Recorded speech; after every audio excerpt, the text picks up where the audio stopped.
Hello everyone, I hope you all are very good at your home. We have completed yesterday one topic that was related to taxation. We have discussed the different states in the France country. अब French revolution को आगे continue करते हैं. हमने अब तक देख लिया कि 1774 में लुइस 16 किंग बने, उनको एम्प्टी ट्रेजर मिला, उन्होंने 13 अमेरिकन कॉलोनीज को हेल्प की to gain independence from Britain. ठीक है, तो उसमें उनके पास 1 billion livre is the currency of the France at that time. वो 1 बिलियन लिवर डेब्ट ज्यादा हो गया and now they wanted to increase taxes. Taxes were gathered or collected from only the third estate people. The first estate, the clergies, and the second estate nobles were not forced to give the taxes. They were not giving the taxes and they were having feudal privileges. इतना सबको clear था. उसके बाद आगे देखते हैं revolution का outbreak कैसे हुआ. कैसे ये डिसाइड किया उन्होंने कि अब हमारी कोई नहीं सुन रहा है, अब हमें एक रिवोल्ट करना पड़ेगा. ठीक है, तो देखो हमने उस टाइम बात की थी कि फ्रेंच सोसाइटी में उस टाइम पे price of bread was very high. People were not actually able to afford the food for their family. They were not getting wages properly. Farmers were not getting their wages on time. The workers were not getting their wages. तो अगर कोई चीज कम है market में, खरीदने वाले लोग ज्यादा है, तो क्या होता है, प्राइस बढ़ जाता है. The price of the bread rose. अब प्राइस ज्यादा है और कमाने जो वर्कर्स की सैलरी है वो उसके लिए इक्वल है नहीं, तो फिर क्या होगा, एजिटेशन, लोगों में गुस्सा आएगा that what kind of king we are having, what kind of government we are having that they can't even give us the basic food grains to eat. Okay, तो अब देखो स्टेट्स जनरल की meeting बुलानी जरूरी थी to increase the taxes. Taxes could not be increased by the only wish of Louis 16. अगर ऐसा Louis 16 चाहें तो अकेले वो अपनी मर्जी से टैक्स नहीं बढ़ा सकते थे. He had to pass this proposal by States General. States General क्या था, एक पॉलिटिकल बॉडी थी, एक ऐसी मीटिंग थी, कैसी ऑर्गेनाइजेशन थी जिसमें तीनों स्टेट के लोग, first state clergy, second state nobles and third estate having all the people of the French society, whether they are artisans, businessmen, lawyers, government officials, all the people are in third estate. जब इन तीनों state से कुछ representatives मिलते थे और decision लेते थे, उस बॉडी को कहा जाता था states general. States General was a political body in which members from all three states gathered together to give any decision. तो लुइस 16 अपने आप टैक्स नहीं इंक्रीज कर सकते थे, किसकी परमिशन चाहिए थी, स्टेट्स जनरल की. लास्ट टाइम हमने डिस्कस किया था कि इससे पहले लुइस 16 ने जब ये मीटिंग बुलाई, इससे पहले ये स्टेट्स जनरल की मीटिंग 1614 में ही बुलाई गई थी. उससे पहले, उसके बाद ये मीटिंग नहीं बुलाई गई थी. 1614 के बाद सीधा 1789 में आ गई थी. 1789 5 मई को लुइस 16 ने मीटिंग कॉल की स्टेट जनरल की. क्यों कॉल की थी, to pass proposals for increasing the taxes. बहुत ज्यादा डेब्ट है फ्रांस कंट्री पे, अब टैक्स तुम लोग ज्यादा दोगे तभी हम चुका पाएंगे. तो उनका क्या प्रपोजल था कि आप और ज्यादा टैक्स दोगे. तो इस टैक्स इंक्रीज करने के प्रपोजल को एक्सेप्ट कराने के लिए स्टेट जनरल की मीटिंग हुई थी. So if I ask you the reason in 1 mark question that why the meeting of States General was called on May 5th, 1789, the reason will be to pass the proposals for new taxes the meeting was called upon. Okay, tax increase करने के लिए meeting बुलाई गई 5th May 1789 को. चलो भाई meeting में चल दिए सब लोग. फर्स्ट और सेकेंड स्टेट के जो मेंबर्स थे उनमें दोनों से 300 मेंबर्स आने थे, यानी टोटल 600 हो गए. फर्स्ट स्टेट क्लर्जी से 300, सेकेंड स्टेट नोबल्स से 300, टोटल कितने हो गए, 600. थर्ड स्टेट में बहुत ज्यादा पॉपुलेशन आती थी, आपके government officials, businessman, merchants, artisans, peasants, everyone was included in the third state.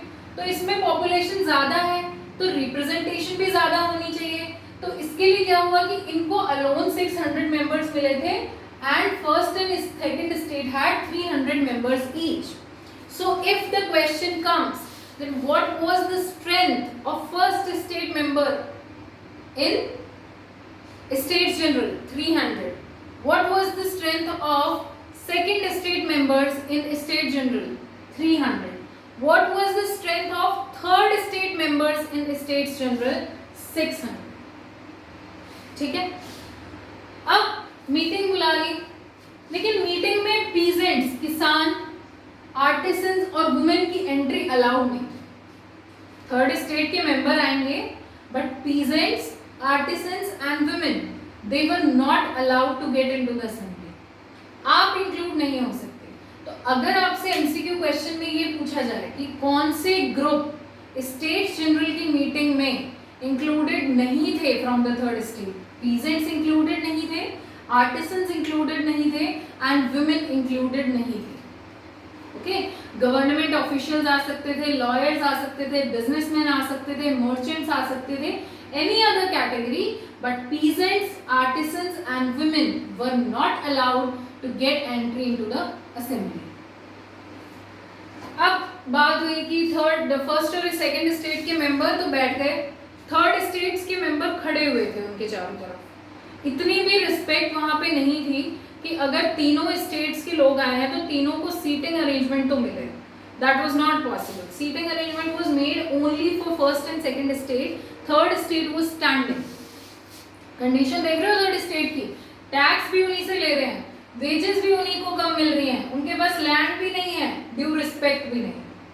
तो ऐसी ही सोसाइटी में तो रिवोल्ट होता है। अब देखो पहले क्या होता था, जब इससे पहले स्टेट जनरल की मीटिंग होती थी और कोई भी प्रपोजल पास होना होता था तो एक स्टेट का एक वोट होता था, एक स्टेट का एक वोट। जैसे कि कोई भी प्रपोजल लगा लो, पहले टैक्स इंक्रीज होने का प्रपोजल हो तो अगर एक स्टेट का एक वोट है तो फर्स्ट और सेकंड स्टेट ने तो पास कर दिया, थर्ड का क्या जोर चल जाएगा? मेजॉरिटी तो फर्स्ट और सेकंड स्टेट से हो गई, 2 वोट आ गए। थर्ड स्टेट का तो कोई रोल ही नहीं है, वो हाँ करे या ना करे उसका डिसीजन में कोई रोल नहीं है, बुला क्यों रहे हो फिर उन्हें? तो अब थर्ड स्टेट मेंबर्स ने क्या डिमांड की थी कि अब वोटिंग ऐसे नहीं होनी चाहिए कि एक स्टेट का एक वोट हो। New pattern should be one person should have one vote. The representatives which we are sending here should have one vote.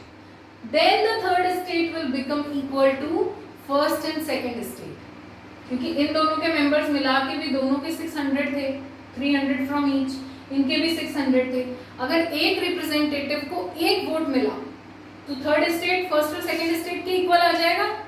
यही वो लोग चाहते थे कि हमें यहाँ पे जब आप वन स्टेट को वन वोट दे रहे हो तो हमारे डिसीजन में कोई रोल ही नहीं है, बिकॉज कोई भी प्रपोजल हो फर्स्ट और सेकंड स्टेट उसको मेजॉरिटी से पास कर देते हैं and we have no say in the decision, we have no role in the decision. So we don't want this pattern to be followed now. They demanded a new pattern that one person और one representative in the group should have one vote, एक इंसान का एक vote, ताकि third state भी first और second state के बराबर आ जाए। किंग ने रिजेक्ट कर दिया, ये नहीं हो सकता। अब क्यों रिजेक्ट किया? ऑब्वियसली उन्हें पता था कि अगर हम ये पावर्स दे दें तो थर्ड स्टेट को टैक्स देने के लिए कभी हाँ करेगी कि सिर्फ हम टैक्स दे दें, नहीं। तो किंग ने रिजेक्ट कर दी ये डिमांड कि one person should have one vote. ये कॉन्सेप्ट आया कहाँ से था, लोगों के दिमाग में ये बात कहाँ से आई? This concept was given by Rousseau in his book Social Contract. Social Contract लिखी थी रोसी ने। जॉन लॉक ने क्या लिखी थी? Two Treaties of Government. ठीक है, Two Treaties क्या थी? Doctrine of the Divine was wrong and Absolute Right of Monarch was wrong. Rousseau ने क्या लिखा था? Social Contract. हमने याद कराने के लिए आपको बताया था, डबल एस है, that means book name will start from S. Social Contract. A government should be established that has the mutual agreement of citizens as well as the leaders. तो उसी बुक में इन्होंने ये कॉन्सेप्ट दिया था कि जब भी स्टेट जनरल की मीटिंग बुलाई जाए तो एक पर्सन को एक वोट दिया जाए, तभी तो सोसाइटी इक्वल होगी, लोगों के लॉज इक्वल होंगे, सब बराबरी के लेवल पे खड़े हो पाएंगे। किंग ने ये रिजेक्ट कर दिया। तो जब थर्ड स्टेट की डिमांड नहीं फुलफिल की गई तो थर्ड स्टेट ने बोला that we are not going to participate in this meetings and they walked out of the assembly. उन्होंने बोला आपकी इस मीटिंग का हिस्सा अब हम नहीं रहेंगे क्योंकि आप हमारी डिमांड नहीं मान रहे हो। जब हम इक्वल ही नहीं है फर्स्ट और सेकंड स्टेट के तो हमें यहाँ बुलाने का कोई फायदा नहीं है। अगर आप चाहते हो हम आपकी असेंबली में पार्टिसिपेट करके प्रपोजल एक्सेप्ट करने की कोशिश करें तो हमारी डिमांड एक्सेप्ट करो, अगर रिजेक्ट कर रहे हो then we are walking out of the assembly. So they walk out of the assembly. तो यहाँ से कुछ पॉइंट्स गैदर अप करते हैं। क्या किंग ने उनकी डिमांड एक्सेप्ट की थी? नहीं, ये याद रखना। क्या थर्ड स्टेट ने पार्टिसिपेट किया था उसके बाद असेंबली में? नहीं। Third state walked out of the assembly. King rejected their demand. What was the demand? One person should have one vote. That is, one representative should have one vote. Who gave this concept? Rousseau. In which book? Social Contract. What was the proposal for increasing of new taxes? When was the meeting called? 5th May 1789. यही कुछ facts थे इसके। अब 5 seconds के लिए आप board देखिए, then we will continue.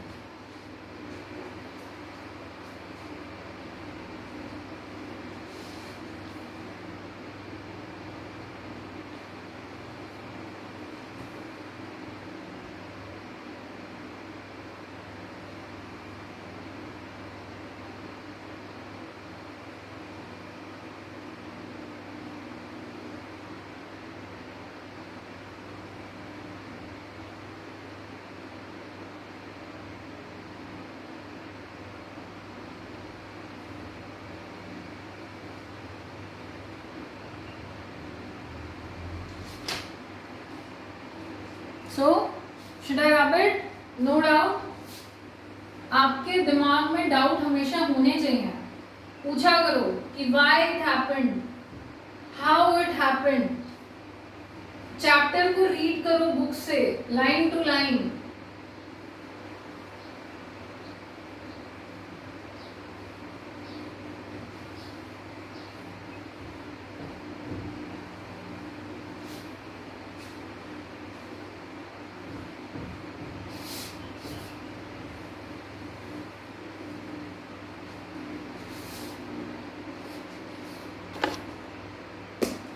अब तक हमने जो सीन देखा वो May 5th 1789 तक का था। Third state walked out of the assembly. Now the second date is 20th June. 5th May के बाद सीधा 20th जून।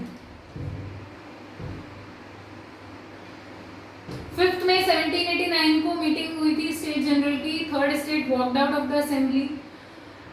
उन्होंने कुछ दिन डिस्कशन किया होगा, जैसे कि हमने बात की थी कि जो भी बुक्स के आइडियाज थे given by Rousseau, John Locke, Montesquieu in the book spirit of laws कि पावर डिवाइड होनी चाहिए between legislature, executive and judiciary, ये सारे आइडियाज कैसे प्रोपोगेट किए जाते थे? मीटिंग्स बुला के उनमें इन आइडियाज को बोला जाता था या फिर they were spread through newspapers and magazines. तो कुछ दिन इन्होंने डिस्कशन किया। 20th जून को ये गैदर अप हो गए eight the tennis court of ground at Versailles.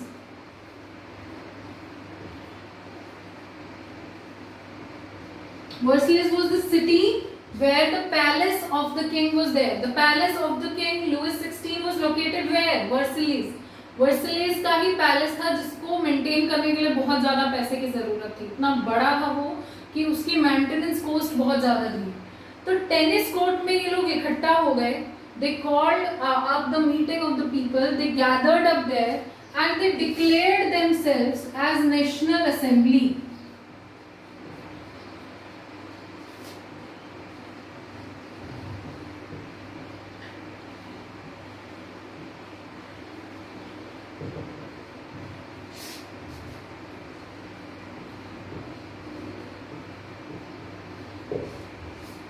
They gathered there and they declared themselves as National Assembly, that now we are the main assembly for the nation अगर हमें वहां पे कोई रिस्पेक्ट, कोई recognition provide नहीं की जा रही है, we will make ourselves as national assembly, हम खुद ही अपने आप को ये स्टेटस दे देंगे।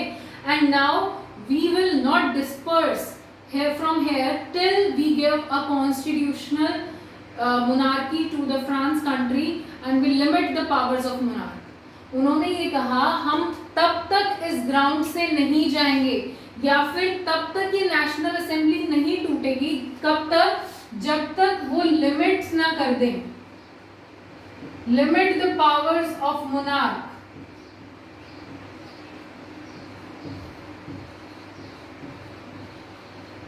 मोनार्क क्या बताया था मैंने, जिसके पास सोवरेन राइट हो, सारे राइट हो to that can be a king और क्वीन, जब उनका मेन रूल हो, that is known as monarchy. और जब पीपल्स रूल हो, people head of the state elect करे, उसे क्या बोलते हैं, रिपब्लिक। सो फ्रांस क्या थी, मोनार्की। मोनार्की की पावर्स जब तक हम लिमिट ना कर दें, जब तक ऐसा ना हो जाए, हम एक ऐसा संविधान ना बना दें जिसमें किंग की पावर्स कम हो, सिटीजन्स को भी पावर मिले, तब तक हम ये नेशनल असेंबली नहीं टूटने देंगे and we will not disperse from here. On 20th June, all the members of third state gathered at the tennis court at the ground of Versailles and they declared themselves as National Assembly. They accorded themselves the status of National Assembly. उन्होंने खुद को national assembly खुद माना था, ऐसा नहीं था कि किसी और ने उन्हें ये स्टेटस दिया था आके, उन्होंने खुद से ही खुद को नेशनल असेंबली माना और कहा कि हम तब तक ये जगह छोड़ के नहीं जाएंगे या हम तब तक नेशनल असेंबली को नहीं टूटने देंगे जब तक हम किंग की पावर्स पे लिमिट नहीं लगा देते और एक कॉन्स्टिट्यूशन फ्रेंच सोसाइटी को नहीं दे देते। एक कॉन्स्टिट्यूशन होना चाहिए। कॉन्स्टिट्यूशन हमने पढ़ लिया 9th क्लास, क्यों जरूरी होता है, rules and regulations for governance of the country. जब आप रूल्स एंड रेगुलेशंस लिख देते हो तभी वो गारंटीड होते हैं। that is why constitution is necessary. So they were also demanding a constitution, and this group, this whole national assembly, this revolt was led by Mirabeau and Abbassius।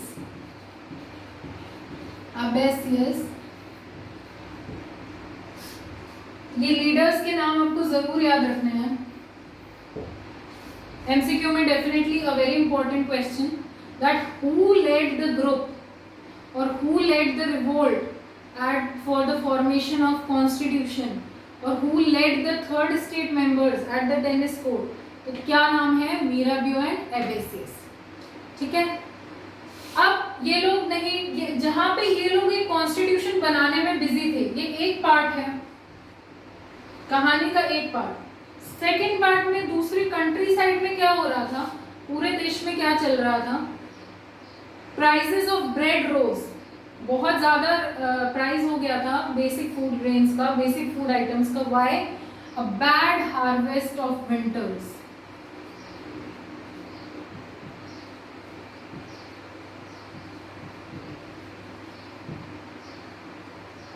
बहुत ज्यादा सर्दी हुई थी उस टाइम, इतनी ज्यादा स्ट्रॉन्ग विंटर्स थी कि सारी क्रॉप्स जो थी of the French society they were destroyed. अब क्रॉप ही डिस्ट्रॉय हो गई, पहले ही फूड ग्रेन्स उनके पास एम्पल नहीं थे फॉर मीटिंग द डिमांड, अब ये भी और ज्यादा बैड हार्वेस्ट हो गया तो प्राइस और ज्यादा रोज हो गए, तो लोगों में और ज्यादा एंगर हो गया। ठीक है, अब जब ये चल रहा था, इसी के चलते लोगों ने 14 जुलाई को क्या किया, हमने चैप्टर स्टार्ट किया तब डिस्कस किया था। What happened on 14 July? The Bastille jail, the Bastille prison was stormed.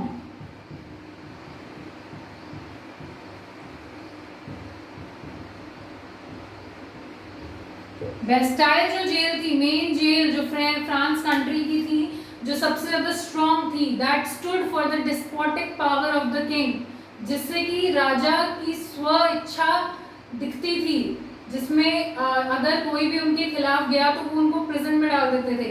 So people hated this Bastille prison. they were in anger. Why they were in anger? Third state को कोई importance, कोई representation नहीं मिल रही थी. Prices of bread were raising up. Winters had such a bad harvest that the people were not able to afford themselves basic food. तो अब ये जो गुस्सा था ये किस पे निकला? Bastille prison. इन्होंने बेस्टाइल प्रिजन को तबाह कर दिया और उनका जो जेलर था उसको मार दिया और जो उसके अंदर प्रिजनर्स थे उनको रिलीज कर दिया. ठीक है. बात चल रही थी कि जो लॉर्ड्स ऑफ मेनर है, लॉर्ड्स ऑफ मेनर,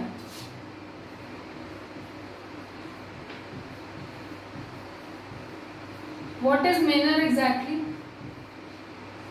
जो बड़े लॉर्ड होते हैं, जो बड़े नोबल्स होते थे, उनकी जो पूरी जमीन थी या उनका पूरा स्टेट था, जो उनकी प्रॉपर्टी थी, उसको बोला जाता है मेनर. जैसे अगर मैं कोई बड़ा नोबल पर्सन हूँ और मेरी जितनी भी प्रॉपर्टी है, the whole state that comes under my area is my manor. तो जो इतने बड़े लैंड के जो मालिक थे, जिनके लैंड पे पीजेंट्स कल्टीवेशन कर रहे थे, ऐसी अफवाह उड़ी वहाँ पे उस टाइम पे कि वहाँ के जो लॉर्ड है वो लोग आके इस जमीन को, जो कच्चे क्रॉप्स हैं, राइप क्रॉप्स, अभी पकी नहीं है फसल, उनको खत्म करने वाले हैं. ऐसी अफवाह आ गई थी फ्रांस में. ऐसा होने वाला नहीं था. The rumors were spread. What were the rumors? That lords of manor had hired bands and brigands. Brigands क्या होते हैं? वो डाकू जो तुमने देखा हो पहाड़ों में छुप के बैठते हैं, देखा है कभी उन्हें मुंह बांध के, and they are like that, वो ब्रिगेड्स होते हैं. ठीक है. तो ब्रिगेड्स वर हायर्ड. ऐसा लोगों को बोला गया, ऐसी अफवाह फैलाई गई कि जो बड़े नोबल पर्सन्स हैं उन्होंने बैंड्स और ब्रिगेड्स को हायर किया है आपकी कच्ची फसल को खराब करने के लिए. जो राइप क्रॉप्स हैं अभी, जो कंप्लीटली डेवलप नहीं हुए हैं इनटू फूड रेंज, उनको खराब करने वाले हैं, खेतों को नष्ट करने वाले हैं, आपसे जमीन वापस लेने वाले हैं. तो लोगों ने इस डर में क्या किया? फ्रेंजी ऑफ फियर के, डर आ गया लोगों के अंदर. तो लोगों ने क्या किया? They seized the hoes and पिचफॉक्स.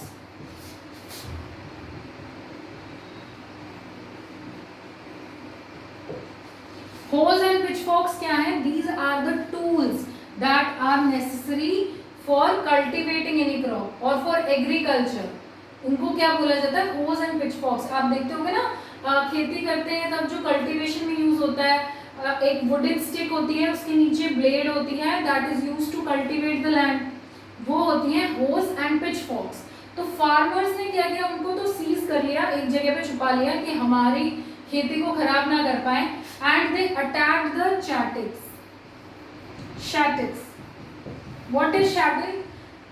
जो नोबल पर्सन्स का रेजिडेंस होता है, जहां वो रहते हैं, या जो उनका कासल होता था जिसमें वो ट्रैवल करते थे. आप देखते होंगे the horses used to ride the castle. एक बॉक्स टाइप का होता था जिसमें पर्दे लगे हुए थे, नोबल्स जाते हैं, आपने मूवीज में देखा होगा. That is known as chateaux. Chateaux, वहां पे जो शैटिक्स था उनका, उस पे अटैक कर दिया और बहुत से नोबल्स को उन्होंने मार दिया. क्यों मार दिया? एक अफवाह उड़ी थी कि अब ये नोबल पर्सन्स आपसे लैंड वापस लेने वाले हैं, आपकी राइप क्रॉप्स को डिस्ट्रॉय करने वाले हैं. राइप क्रॉप्स को डिस्ट्रॉय करने के लिए उन्होंने ब्रिगेंड्स को हायर भी कर लिया है. ये अफवाह उड़ी. अफवाह उड़ी तो लोगों में डर आ गया. डर आ गया तो उन्होंने क्या किया? अपने होज एंड पिचफोर्क्स को तो सीज कर लिया, अपने मटेरियल को तो उन्होंने सेव कर दिया. And they attack the chateaux. Chateaux was the resident or the castle of the nobles and they killed many nobles. अब लुईस 16 पूरे देश के ये हालात देख रहे थे कि क्या हो रहा है. कहीं पे कोई नेशनल असेंबली बना के अपना कॉन्स्टिट्यूशन लिख रहा है, कहीं पे विंटर्स की वजह से लोगों में गुस्सा है तो they are attacking the Bastille jail, they are attacking the nobles. तो ऐसा भी तो हो सकता है एक दिन मुझ पे अटैक कर दें, एक दिन मैं मारा जाऊंगा. तो उन्होंने थोड़ा सरेंडर किया. ठीक है. 4th August 1789, 4th August 1789, he agreed for a constitution.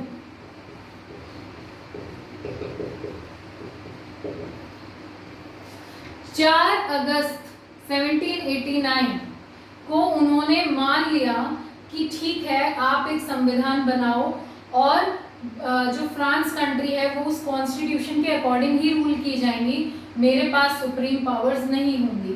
But stop all this in the country, stop breaking out the revolution, stop breaking out the revolt.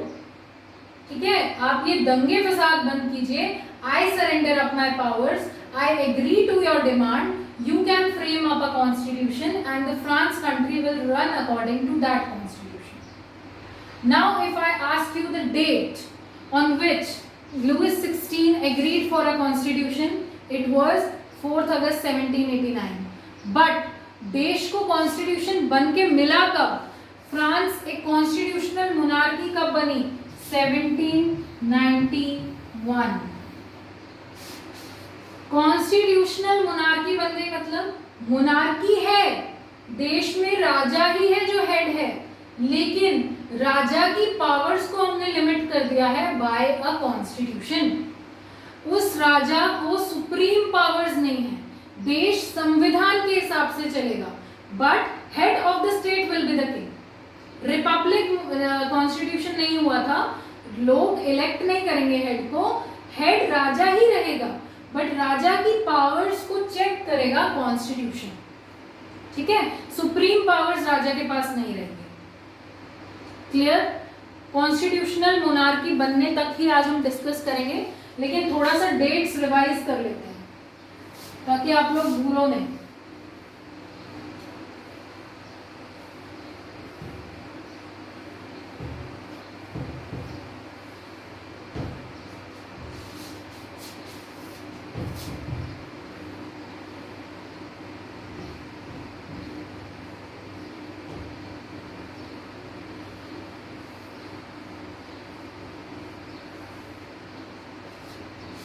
Start करते हैं, साइकिल बनाते हैं जिससे रिवाइज हो जाएगा सब कुछ। 1774 क्या हुआ था? लुईस 16 क्या बने थे? किंग। ठीक है, 1774 में बने।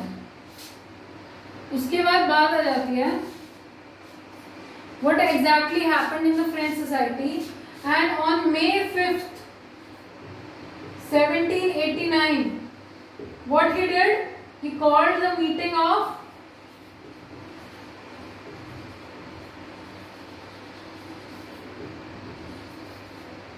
States General।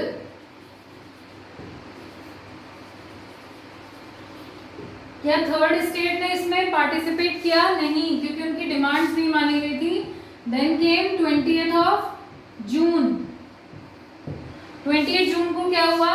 Members of third state gathered where? At the tennis court,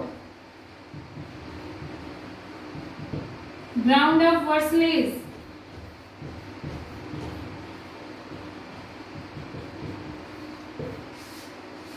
ठीक है, फिर जो देश की कंडीशन थी उसके हिसाब से क्या हो रहा था कि लोगों में फेयर था, तो उन्होंने क्या किया? 14 जुलाई को बेस्टाइल प्रिजन पे अटैक कर दिया। बेस्टाइल वो stormed.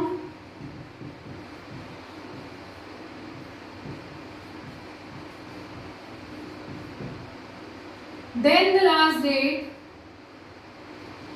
4th August 1789, Louis XVI surrendered. He agreed for a constitution.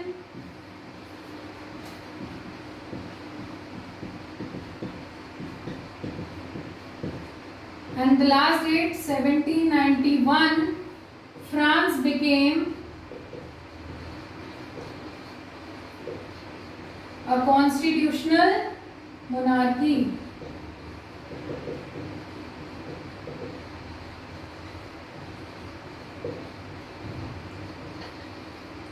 तो ये डेट्स आपको याद रखनी है, इससे अब तक का पूरा चैप्टर जितना हमने पढ़ा है इस टेबल में रिवाइज हो गया है। 1774 को लुईस 16 किंग बने। May 5 1789 को उन्होंने स्टेट जनरल की मीटिंग बुलाई थी जिसमें डिमांड थर्ड स्टेट की नहीं मानी गई। तो क्या किया उन्होंने? 20th जून को they gathered up at the tennis court. 14 July, they destroyed the Bastille jail. 4th August 1789, Louis XVI surrendered and agreed for a constitution. And finally, in 1791, France became a constitutional monarchy. So if the question is asked that in which year France got its constitution, 1791. In which year the powers of monarch in France were limited, 1791. I hope everything is clear from today's lecture. We will continue the chapter tomorrow. हम धीरे धीरे history को इसलिए पढ़ रहे हैं, I want all of you to get your concepts clear. हमें जल्दी नहीं करनी है, बट चैप्टर को ऐसे समझना है कि हम भूलें नहीं. तो अब तक जितना भी चैप्टर पढ़ा दिया है, it's almost we have done 10 pages. Read the chapter today and ask me the doubts. Have a very good day.